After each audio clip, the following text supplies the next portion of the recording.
Here, here. This one is for all the shopaholics out there. All brands from Nykaa to Tata are offering bumper discounts right now. Go grab all you want before they go out of stock. What's the party about, you ask? Well, because this Friday is Black Friday, or as Nykaa likes to call it, Pink Friday. Wondering what it is and why it gets you discounts? Well, read on to find out.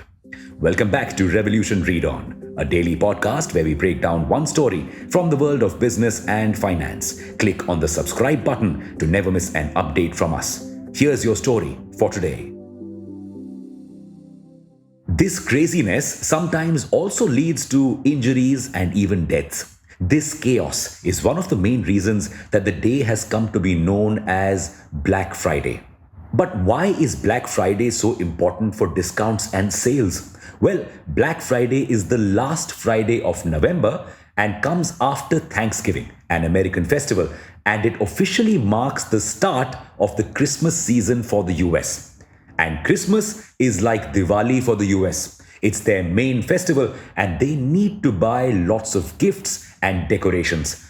Unlike in India, giving someone an envelope full of money isn't really an option. So lots of shopping needs to be done, and most people begin this on the Friday after Thanksgiving. Retailers soon noticed this and began offering discounts to people on Black Friday to increase their sales. And it worked.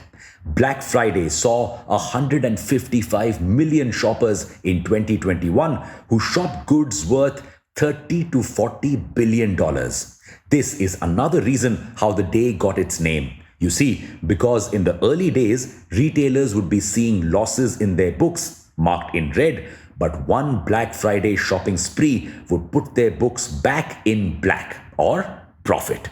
Because of the insane numbers that Black Friday witnessed in the US, this festival has made its way to India, one of the world's biggest markets for e-commerce firms as well.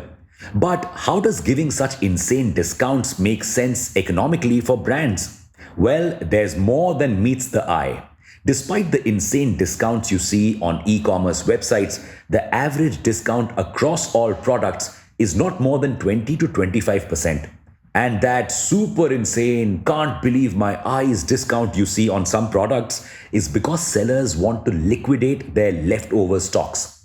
That's one reason why Black Friday sales have taken over India. It helps sellers get rid of unsold stock from Diwali and make space for their new winter collections. Also, a fair amount of deceit is involved in these sales. The MRPs of some products are hyper-inflated so that even a 5% discount seems like a 25% discount. But these sales also involve a significant cash burn for e-commerce marketplaces. How? You see, marketplaces have to convince sellers to give discounts for around a whole week. And they do this by promising to return to sellers whatever money they lose due to the discounts. That's how you get almost all the sellers on a platform to agree to give discounts. But usually, the increased sales make up for most of the losses. So, Black Friday has merrily become the candy that sellers across the globe use to attract more sales. Only difference? Different countries have given different names to this festival. China has the Singles Day sales on November 11th. Chinese e-commerce platforms like Alibaba and JD.com offer attractive discounts, and last year they set a record of $139 billion of sales, out of which Alibaba alone recorded $76.1 billion worth of sales. The Gulf countries have the White Friday sales. Mexico has El Buen Fin sales. But now the question is, how sustainable are these sales? Not only do they encourage overspending on the consumer's part, they also incur some losses for marketplaces and retailers. And given the fact that most of these marketplaces are loss-making, Flipkart, Nykaa, Myntra, and even Amazon India, they may not be able to sustain these sales for much longer. But now that customers are used to such sales, these e-commerce marketplaces are in a tough place. Dropping such sales could mean losing out on customers. So either way, it's a lose-lose situation for them. One way to go about this would be to gradually reduce the crazy discounts they offer. But what do you think is the future of these sales and e commerce platforms? Will they survive?